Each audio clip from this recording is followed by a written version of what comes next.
Good evening, everyone. Welcome back once again to Vicious Rants, and of course I'm your host, your YouTube messiah, and often imitated, never duplicated superstar Tim Vicious. And we are going to be going over this week's Raw. It was in Memphis, Tennessee, or as Andy Kaufman, God rest his soul, would call Memphis, Tennessee. And also, thankfully, thank you, Lord, no Jerry Lawler references whatsoever.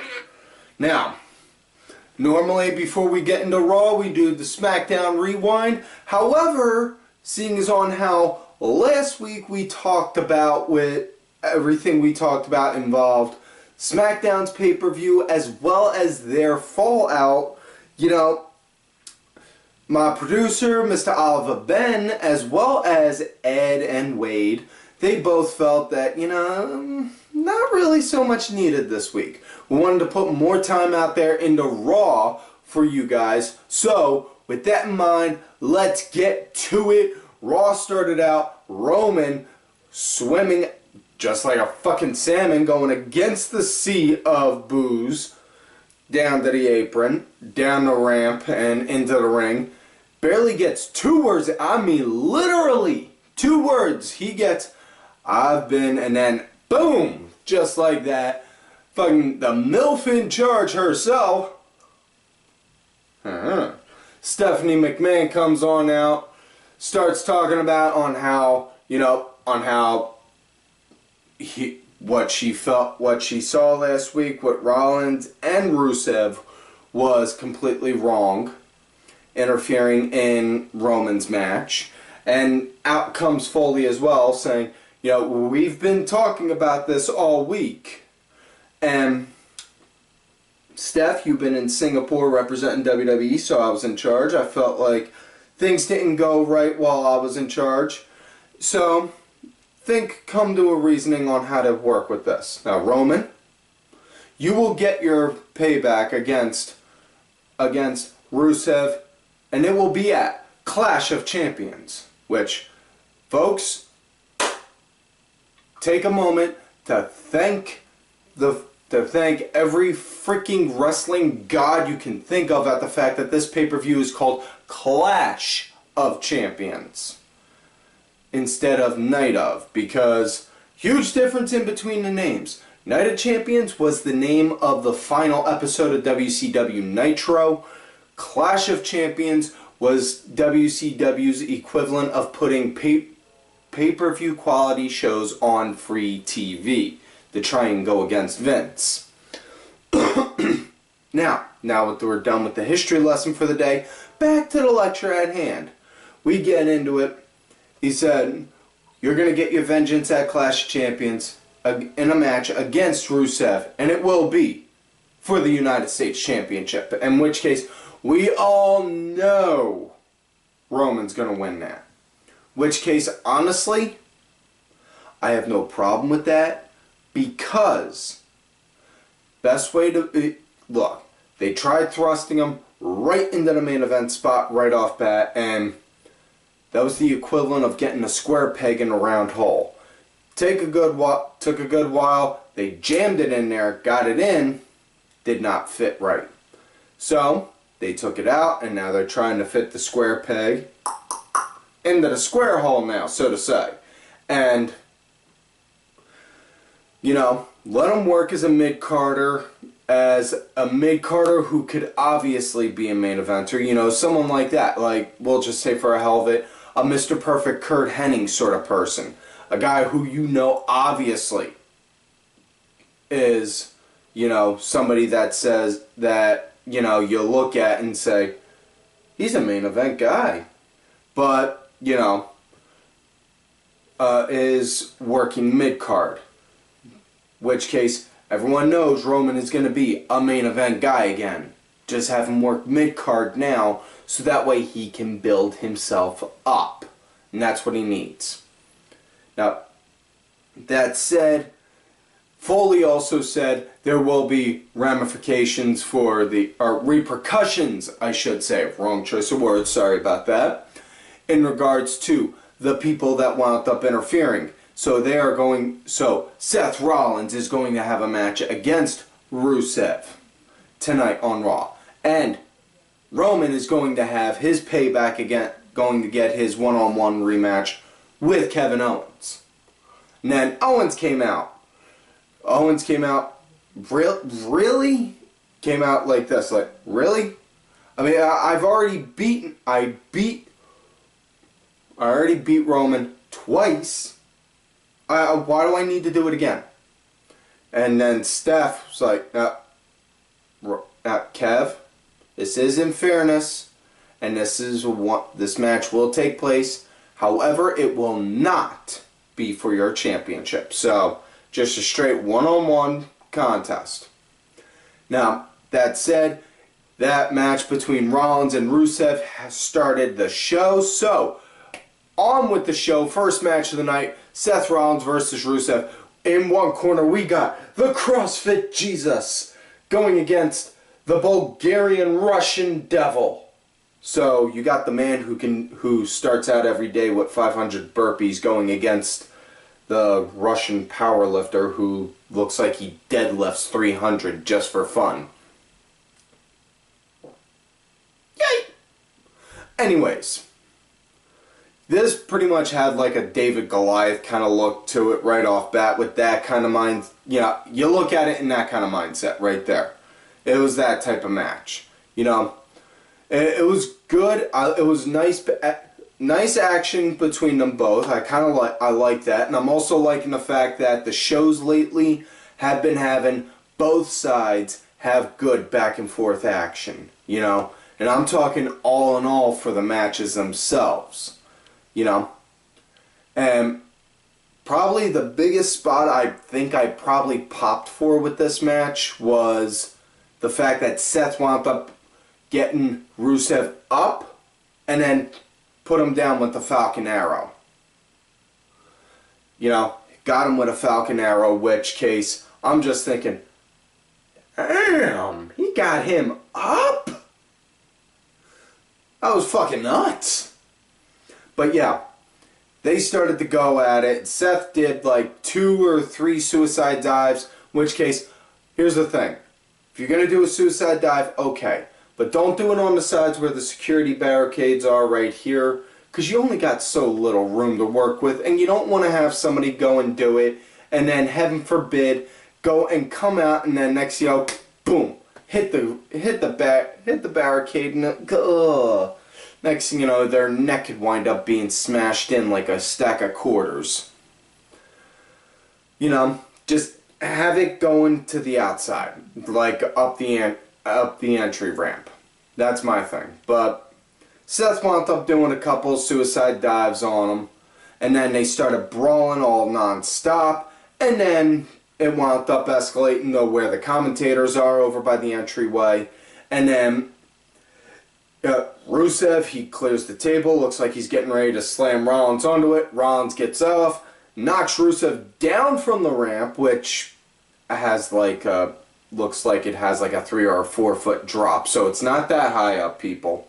And then Rollins climbs up from the commentating table to go and crossbody onto Rusev.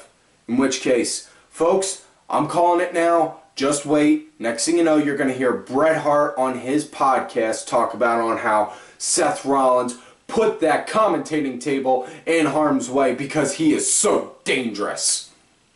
And then, after that, you're going to hear you're going to see Smith Hart type out a huge itinerary on his Facebook gimmick talking about on how Seth Rollins is so unprofessional putting his wrestling boots on a commentating table. You know, just watch. You'll see. I'm calling it now. Next matchup, it was the piss break of the night. Braun Strowman versus Sin Cara again. Yeah, I don't need to go into detail. This was the piss break of the night. Next matchup after that, it was women's tag team match. Sasha Banks and Bayley going up against Dana Brooke and Charlotte. Now, before this match took place, should be noted that Dana Brooke showed footage to Foley where it looked like Sasha and Bayley were doing a double pin on each other. So Dana tried to, brought that up, tried to talk Foley into saying, hey, don't do that match for them. Don't give Sasha the match at at Clash of Champions, in which case then Foley said, you know what? You're right. I'm not going to give it to her. I'm going to do one better. I'm going to give it to Bayley and Sasha. So now the match at Clash of Champions is now going to be a triple threat match. So let's see on how that goes. Now, as far as with this tag match, it had a real nice good pace to start, and they cut the commercial a little bit after it started, but but Charlotte and Dana, they took control, right after the commercial break. Surprisingly, Sasha was her team's punching bag. Normally, and when I mean the punching bag, it's little show terms here, folks. For those of you that may not know, the punching bag in the tag team in a tag match is the one that I always refer to as the one who winds up getting their ass kicked nonstop until they do the hot tag. But Sasha was surprisingly the one being the team punching bag this week. And, she took it all. She took it all good, and she was selling her back good. And, bro, in the immortal words of Vince Russo, and that it's been a while since I've done an impersonation on here, bro, so I'm going to do it right now, bro. She sold it. And I mean sold it. Like she wasn't sure if she could compete.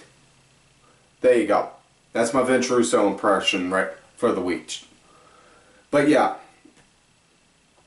Sasha, she was selling her that they were working her back good, For a minute there, it looked like a couple of times like she had some tears, like she had some alligator tears getting ready to come down, like, oh, whoa.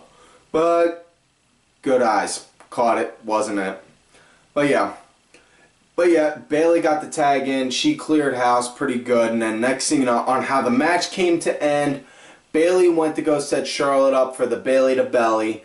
Dana was outside the ring, grabbed Charlotte's leg so she couldn't pick her up, so Bayley couldn't pick her up. And then Sasha came around, started just pummeling on Dana. And then Charlotte threw Bayley up against the ropes, and then boom! Big boot right to the face, and then 1, 2, 3. That was it. So that's that. And yeah, so Charlotte won. Now, as far as for Clash of Champions this Sunday, I'm not sure on who I could say is going to win this one. Part of me wants to see it be Bayley, but I don't think she's, I don't think she's ready for the Women's Championship on the main roster just yet. Need to have her work her way up just like they did in NXT, I think. In all honesty. Sasha, I could see her getting it and then, escalating the feud with Charlotte, or reopening the old wounds and kickstarting one with Bayley on the main roster. But it could go either way, in my opinion. Next matchup, it was another squash match, but surprisingly, this one was not the piss break of the night. It was Bo Dallas against Gary Graham, which kind of looked like Michael P.S. Hayes, but yeah, either way. And before that, Bo wound up throwing out some more poetry, and I gotta tell you, I'm starting to like Bo's poetry. I don't know about you guys, but I'm kind of digging it. It's kind of like Bo's getting like this, like this demented, I finally snapped kind of persona. I think that could work for him.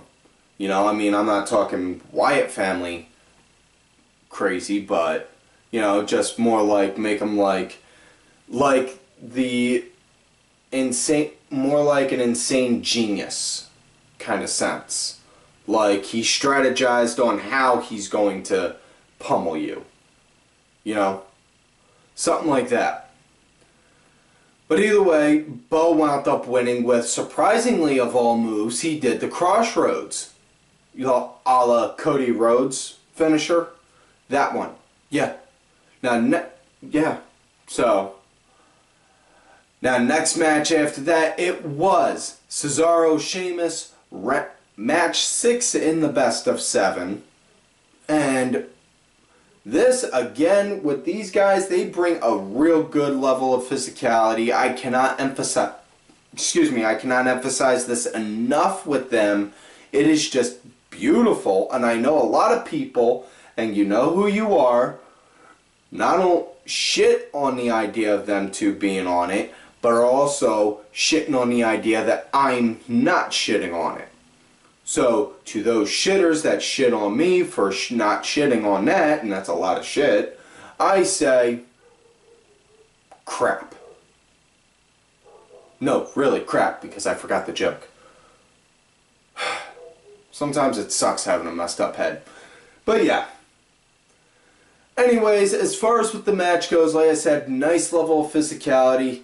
Kept seeing Sheamus still targeting the back. Probably really impressed with the way he got Cesaro up for like a crucifix powerbomb, like he was going down for a razor's edge, and then just drops him right on his knee for a backbreaker. And that's some serious elevation. So that's like, basically that'd be like throwing something up and then snapping it. Just like, whew, man, that is nice.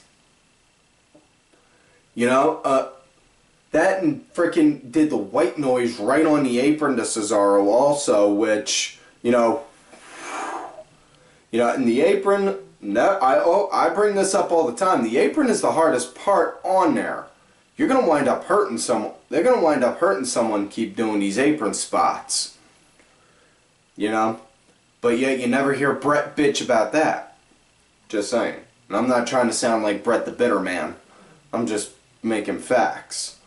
But match wound up coming to an end when, as it looked like Sheamus was closing in, Cesaro wound up right out of nowhere, just got around, hooked Sheamus, wham, hit him with the neutralizer, got the 1, 2, 3, so he won, and they confirmed it. Clash of Champions, match 7 in the best of 7 series between these two. I can honestly see it going either way, but I am putting my money on Cesaro for it. Now, next matchup after that, it was a 5-man tag match, which had a pretty interesting story on how that came to be. It was New Day, Enzo and Cass, and Sami Zayn going against the Club, the Shining Stars, and Chris Jericho. And on how this match came to be, Jericho originally came out to go and read his list of problems that he had with Mick Foley being general manager. And as he's doing that, the New Day come out and start running their mouth with all that booty chatter. And then, next thing you know, the Shining Stars come out. Then Enzo and Cass. Then the Club. And then, as they're all in there, Jericho just pops out, you know what? You're all on my list now, you stupid idiots. Just like that idiot Sami Zayn. And then, just as he's leaving, Zayn right out of nowhere comes out, wham! Starts throwing a few shots at him and then tosses him in. We get a big, huge brawl, everyone, blah, blah, blah, blah, blah, blah. And then we cut the commercial, we come back, find out that it's now a match. So we got that going now.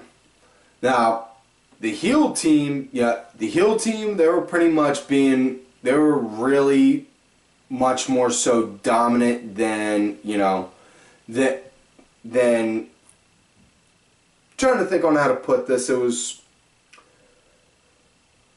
the heel team was obviously dominant, but they came off a lot stronger than they should have. That's honestly the best way I know on how to describe that, but it was pretty okay.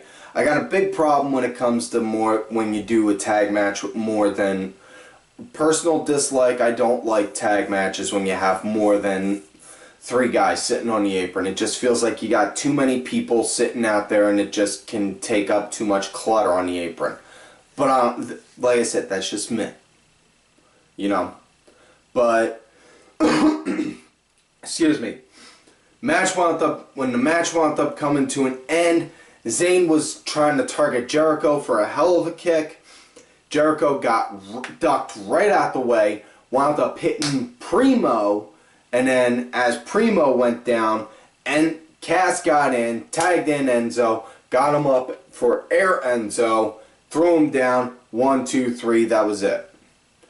So, now as far as with the matches that are set up between all these teams for Clash of Champions, I think Gallows and Anderson are going to wind up beating the New Day for the tag titles. And then that's just going to end 2016 for the Bullet Club, you know, saying that they've had probably one of the best years in pro wrestling, period. Because, look at it, and I'm going to read this all off to you. You had Kenny Omega winning the G1 Climax, Adam Cole becoming one of 3 people to be a 2-time Ring of Honor champion, Finn Balor, who is a founding father of the Bullet Club, first ever Universal Champion. Sadly, he's also in the record book for shortest reign, but Young Bucks again getting the IWGP Junior titles, you know. I'm just saying. So, have Gallows and Guns win that, and then next thing you know, you see all the hoots throwing them up, and you'll just see Carl Anderson celebrating by knocking back 40 Bud Light Limes. You know, but yeah. Now, I'm not 100% sure if this match is booked yet or not, but if it is between Enzo and Cass and the Shining Stars, 1, more than likely pre-show, and 2, I see this going for Enzo and Cass. Because honestly, they're probably the most, aside from New Day, probably the most over tag team on the Raw roster. And that's not knocking Gallows and Anderson. I'm just talking more so on an entertainment aspect. Now, between Jericho and Zayn, honestly, I can't really say. I could see it go either way, and both guys are guys that I like, so yeah. So, next matchup we get after that, Raw gets reintroduced to the Cruiserweights once again. We get the man himself, Rick Swann, coming out doing his Swan song. We get Gran Matalik, Gran Matalik, king of CMLL, the oldest wrestling company out there.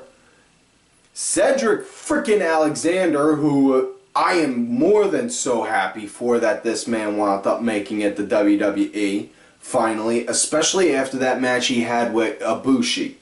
In which case, if you have not seen that match between Cedric Alexander and Kota Ibushi, folks, I am telling you right now, stop watching this then and go watch it. You can always put this back on after that match, but you need to see that match. And as well as the Brian Kendrick. Not just Brian Kendrick, but the Brian Kendrick. And let us never forget, he is a former WWE champion after all. So yeah, these 4 get brought out. Foley introduces them, and I gotta tell you, Foley seemed kind of hesitant bringing these guys out when he cut the promo introducing them. It almost seemed like as if he didn't know anything on them, or if he watched any of the show. And if he did or didn't, I can't say, and if he didn't, honestly, I feel kind of sorry for him, but if he did, I feel a little more sorry because of the fact of, seriously, you pride yourself on the fact you don't call the bosses to say sign these guys, but these are guys that for a fact you would have gone out your way to say, hey, you may want to look into these guys. But Foley wound up announcing they're going to do there's going to be a fatal 4-way match between these guys, and the winner gets a shot at TJ Perkins, the Dab Master himself, at Clash of Champions for the Cruiserweight title. And this was just really good. This was nice pace action. And I don't know about you guys, but to me, this didn't have like the normal kind of WWE match sort of feel to it. This had more of like an actual indie show type of match feel, you know? And I'm not talking like seeing indie moves, but I'm saying just the feel itself of the match was like, these guys are still in like indie mindset, I think. That's probably why. That, and probably the biggest shock of the match more than anything, Michael Cole was actually calling the damn match. That was a big shock, you know. Now, match wound up coming to an end though when Rick Swann wound up doing a standing 450 onto Cedric Alexander. You know, then next thing you know, Brian Kendrick got him out, and then Kendrick just locked in the bully choke, which I'm pissed off on now because during the Cruiserweight Classic, they had no problem calling it the bully choke, but now they're calling it Captain's Hook. No, I'm sorry, no. And you can say it's all because of Benoit all you want. No, because if that was the case, then they wouldn't have called it that during the CWC. There's no way you can convince me otherwise on that. But either way, Brian Kendrick won, so he's going to go up against TJ Perkins at Clash of Champions, which case, I'm all for that. I'm not saying I want Brian Kendrick to win. I want Perkins to hold the title for at least a good bit, for like a good 3 to 4 months. And then, by all means, go ahead, let him drop it. You know? Because your title reign is only as good as your first title defense. That's personal opinion. You know? Now, time for main event of the night, and this would have to definitely get, and now, before I even get to that, I want to say right now the Fatal 4-Way actually is the match of the night for this week's show. Fatal 4-Way match was the match of the night for this week's show, much to a surprise, I know, to Wade, who said he felt the cage match between Reigns and Owens was the match of the night. But Wade, no offense, you may be a producer, but it's still my show and I still have final executive set. I still have creative control. No, I am not doing like Hulk Hogan. Don't you even try and compare me like that. The nerve of some people. But anyways, main event time. It was Roman Reigns versus Kevin Owens steel cage match. This Owens, he was in good control at first. And like I said at the beginning of the show, nice back and forth, and seeing that a lot more now. You know, seeing that a lot more now. Not just you know, like you'll obviously see somebody take control at first, and then the other guy come back, and then you're starting to see back and forth, which I'm all for. You know, it's good storytelling in my opinion. That's all it is. And match wound up coming to an end though when they were both standing on the cage. Owens was trying to knock Reigns down, and then Reigns just Superman punch, and then Owens, boom, falls down, and Roman and Owens are in race on opposite sides of the cage. Owens is near the door trying to crawl to it, and Roman is fighting to climb over the cage, and they're both, and it's like neck and neck until Roman drops like a second or two right before Owens, and then Roman wins. Now right after that, right after he wins though, Rusev comes out, starts beating the hell out of him, and then Owens kicks the just drop kicks the cage door, slams it right into Reigns' head. And then Owens, you can hear him, Machka something! Come on! Machka something! And then, next thing you know, you just see Rusev get Reigns, throw him in the cage, and then pull out a thing of chains. And no, not in that kind of naughty sense, kiddies. Wound up locking the cage door, and then they started beating the crap out of him. Rusev put in the accolade, had it locked in, and then out comes Rollins, climbs the cage up to the top, in which case you could hear Bret Hart complaining and griping on how Rollins was carelessly climbing safely on top of a cage, and then did a huge crossbody on them both. And then that's on how the show ended. Literally, the show ended right after he did that, and it ended hot, which, got no problem with a hot ending. I like hot endings like that. It's more surprise, you know. Now, as far as what for this Sunday, I'm not sure on who I can see Owens winning, you know, for the Universal title, but that's that. But for this week's show on Raw, I give it a 7. You know, all the tools were there, they just weren't all properly used. And folks, like I always tell y'all, please do not forget to like the video, subscribe to the channel, go back, watch some of the other episodes. Do not forget to look for me on Twitter at Tim Vicious. Look for my other account, Tim_Vicious. I'm also out there on that Facebook gimmick under Tim Ash. And do not forget to follow all of these cool ass cats right here on the Twitter. Axel Mulligan, Sunday Segway, Simply Sabrina, Cranky Asshole, Aaron_Deborah, my executive producer who did provide the music for this week's show, Oliver Ben. Make sure y'all check him out. His music's out there on iTunes, Spotify, and such.